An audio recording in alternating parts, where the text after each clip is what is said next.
आज ही Doubtnut app download करें। Doubtnut पर होगा अब आपके सभी मैथ्स, केमिस्ट्री, फिजिक्स और बायोलॉजी डाउट्स का सफाया। बस अपने क्वेश्चन की फोटो खींचो, उसे क्रॉप करो और तुरंत वीडियो सोल्यूशन पाओ। Download now. हेलो स्टूडेंट्स, यहाँ पे एक क्वेश्चन गिवन है। Incorrect statement out of the following is और आर। और यहाँ पे 3 स्टेटमेंट गिवन है और यहाँ पे उसके कुछ ऑप्शंस। ठीक है, तो इस क्वेश्चन को स्टार्ट करते हैं। तो जो सबसे पहला स्टेटमेंट गिवन है वो है orthonitrophenol is more volatile than paranitrophenol. ठीक है, तो इसमें एक बार हम लोग देख लेते हैं। सबसे पहले हम लोग ऑर्थोनाइट्रोफिनॉल और पैरानाइट्रोफिनॉल का स्ट्रक्चर बनाते हैं। ये है ऑर्थोनाइट्रोफिनॉल एंड ये है पैरानाइट्रोफिनॉल। ऑर्थो नाइट्रोफिनॉल एंड ये है पैरानाइट्रोफिनॉल। ठीक है, तो ये जो गिवन स्टेटमेंट है ये करेक्ट है। ऐसा इसलिए क्योंकि यहाँ पे जो ऑर्थोनाइट्रोफिनॉल है इसमें हाइड्रोजन जो है OH में ये बॉन्डेड है ऑक्सीजन से, दोनों ही केस में।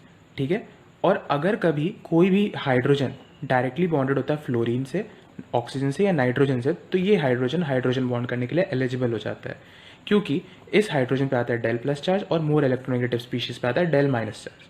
ठीक है, तो यहाँ पे हाइड्रोजन बॉन्ड पॉसिबल होता है। और यहाँ पे जो NO2 का मॉलिक्यूल है उसमें है ऑक्सीजन पे लोन पेयर, तो इन दोनों के बीच में एक बॉन्ड का फॉर्मेशन होता है जो है हाइड्रोजन बॉन्ड। ठीक है, और ये होता है इंट्रा मॉलिक्यूलर हाइड्रोजन बॉन्ड।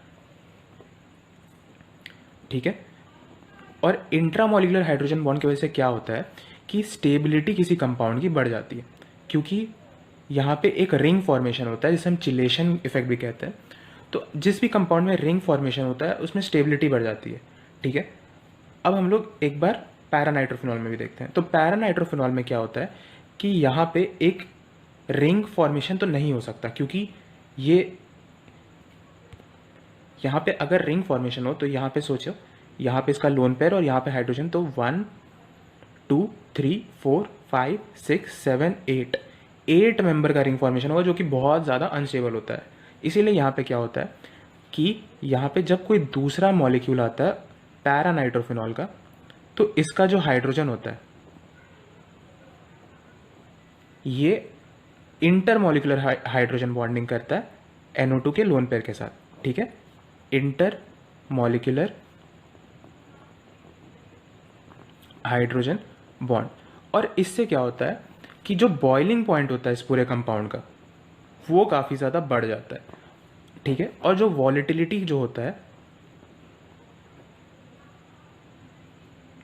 वो इन्वर्सली प्रोपोर्शनल होता है बॉइलिंग पॉइंट पे। ठीक है, अब क्योंकि यहाँ पे जो इंटरमॉलिकुलर फोर्स है वो बढ़ गया पूरे कंपाउंड में, इस वजह से बॉइलिंग पॉइंट बढ़ गया।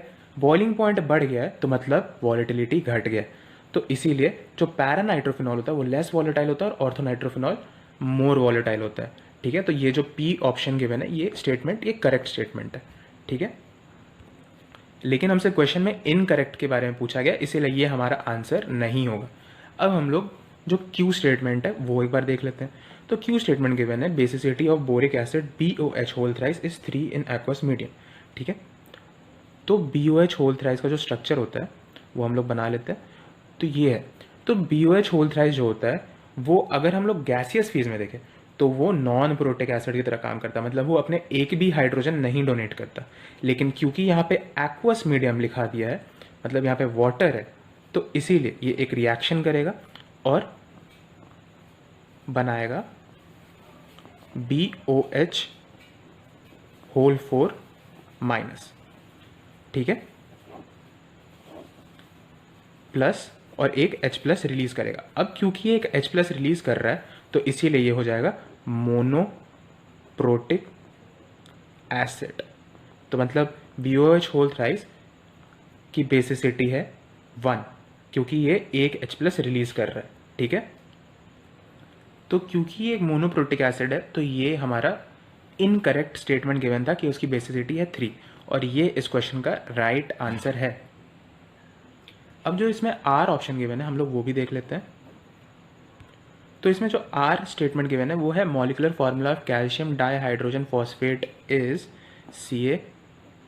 CaH2PO4 होल ट्वाइस, जो कि सही है और यही होता है कैल्शियम डाइहाइड्रोजन फॉस्फेट का मॉलिकुलर फार्मूला। इसका हम लोग एक बार स्ट्रक्चर भी देख लेते हैं।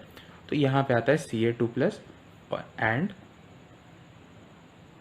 H2PO4